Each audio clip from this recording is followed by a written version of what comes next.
firstly to thank the events committee that spent so much time getting this event together. I know they're really busy people, and this is an extra thing. I'd really like to thank the EDA for putting this together and letting the membership speak. This riding, for the first time in a really long time, actually has a chance to win, and I hope we're all excited about that. Yeah! The boundary changes are a bit goofy, I admit, but they've changed the political spectrum a little to the center and maybe a little bit to the right, which is in our favor. There's going to be vote splitting in our riding, which is also in our favor. And the polls have us marginally ahead, if you can believe it, by about 0.8%. Without a candidate, without a campaign. That's pretty good.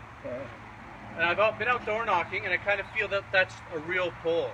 I kind of felt that the same thing at the door. People are a little bit in our favor, but I've also noticed a lot of people have not yet committed. And it seems to me those people are hard-working, busy families. And can you imagine a better demographic for Conservatives to work with? Now, I hope a lot of you know who I am already. I'm Martin Barker. You've probably received an email from me, hopefully.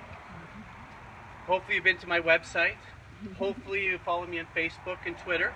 And if you don't, I have a little table of helpers. Like, please go back there and sign up. Now, I've been around for quite a while. For those of you who don't know, I was in the Nanaimo Cowichan EDA. I was a president for 3 times, a vice president twice. I was also an events committee chair, and I was also a secretary and a director. And like you all, obviously, are solid Conservative supporters, and I was that before I was any of those things. And as a solid Conservative supporter, I have to say, our opposition parties sometimes say things which I find just hilarious. And about 20 years ago, John Cowichan, one of my famous one-liner guys, stood up in Parliament, and this was just after a protest had gone wrong in Vancouver. The protesters had gone over a barrier and got in trouble, got arrested, and he stood up in Parliament and said, "Those protesters, they should feel so lucky.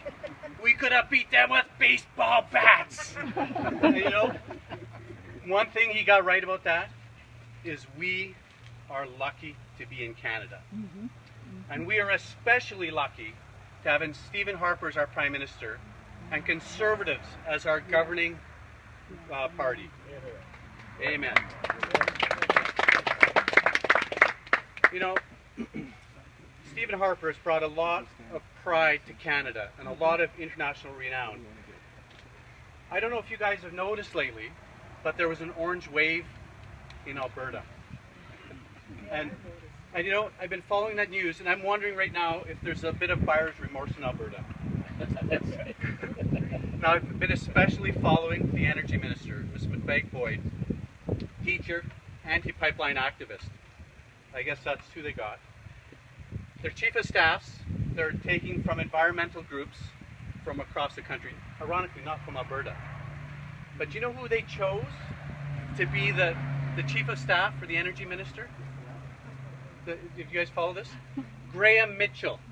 For those of you who don't know, Graham Mitchell was an executive director, lobbyist with leadnow.ca, an avid anti-oil sands, an avid anti-pipeline, avid anti-fracking, and anti-conservative.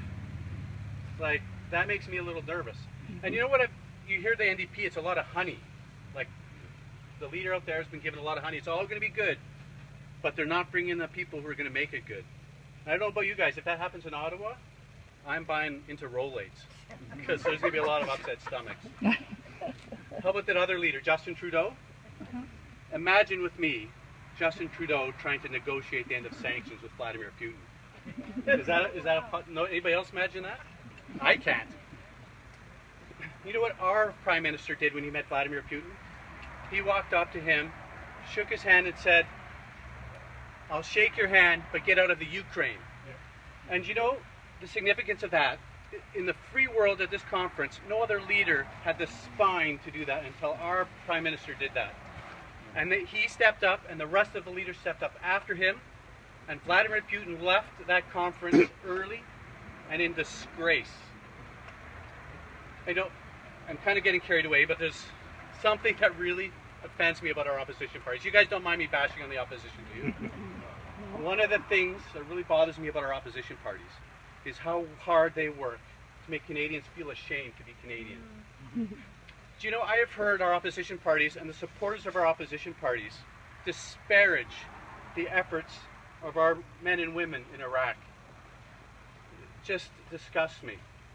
Those men and women are there presenting Canadian values to the world. And not just that, they are saving the lives literally, and I'm not even talking rhetorical, they are literally saving the lives of innocent people from a brutal and evil terrorist regime, and our opposition parties cannot support them. So I know I'm probably running out of time. I better hurry up and talk about myself. Now, you all know I want to be your MP, and I believe I have a really unique and eclectic experience set that can drive the leadership of our party to win in this riding. I'm highly educated. I have a lot of experience. I've sat as a city councillor in Duncan. I have taken a lot of political and electioneering courses with the Manning Centre and with the Conservative Party. And in fact, I even lectured to political science students at Camosun College. I'm really engaged in my community. I've volunteered widely. I've actually used to teach jiu-jitsu to the Native kids at the House of Friendship years ago. I volunteer for the United Way fairly often as a fundraiser and as a director. I've been a scout leader, and for the last 5 years, every Tuesday I've worked in the homeless shelter, helping the less fortunate out. I've managed people. In my clinic, I manage a healthcare clinic. I also used to manage people as a manager in the Alberta Liquor Control Board. That was in another life, a long time ago. J'ai étudié le français. I've been studying French. My French has a ways to go, but it's well on the way. I've also lived in this riding a long time and done a lot of things. And I don't know if everybody realizes, one of my favorite things is backpacking and hiking. And we have, in this riding, some of the most world-renowned hiking areas in the West Coast Trail and the Juan de Fuca Trail. We have tremendous recreational possibilities in our lakes, in Lake Cowichan and Shawnigan Lake, among many others. I don't know if people really appreciate, we're one of the few ridings in the country that has 2 coastlines. Now I hear there's fish on the other side.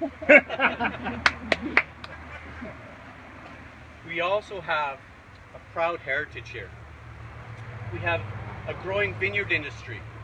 We're the home of the Cowichan sweater. Our indigenous people, the Cowichan, the Clem, the Coxala, the Quetzalas, the Dididat, the Malahat, the Somanos, the Halalt, the Alaskan, I'm sure I missed a couple, are proud people, and they're part of our riding. And I don't think people really appreciate that those people, the Cowichan tribes, at one point before colonization, were the dominant peoples of the Pacific Northwest and the Fraser Valley. They have a lot of pride here. And they have roots that actually last 10,000 years. I know when I think about it, it just kind of blows me away that civilization's been here this long. I love to hike Mount Zuhalem, and for those from down south, it's a great hiking mountain overlooking Cowichan Bay. And at the top there's a cross, and I like to sit up there and look out. And I look at wonder at the beauty of the valley with the realization that there's been more than 10,000 years of civilization. That's part of our heritage in this riding. You know, we have a lot of communities here. We have Langford, we have Duncan, we have North Cowichan, we have Chemainus, we have Crofton, we have Port Renfrew, Lake Cowichan, Shawnigan, Honeymoon Bay, Yubo. I'm sure I missed some. Our riding is really big and it's really diverse. And what our riding needs is an authentic and legitimate voice in Ottawa. And I believe I'm that person. Sometimes you have to make an effort to meet with people. Politics is about building relationships. And sometimes that means you don't necessarily agree with the party lines all the time, although I'm a pure conservative, don't get me wrong. But I think about the derelict ship bill. That is a problem in the Cowichan. We have a lot of ships.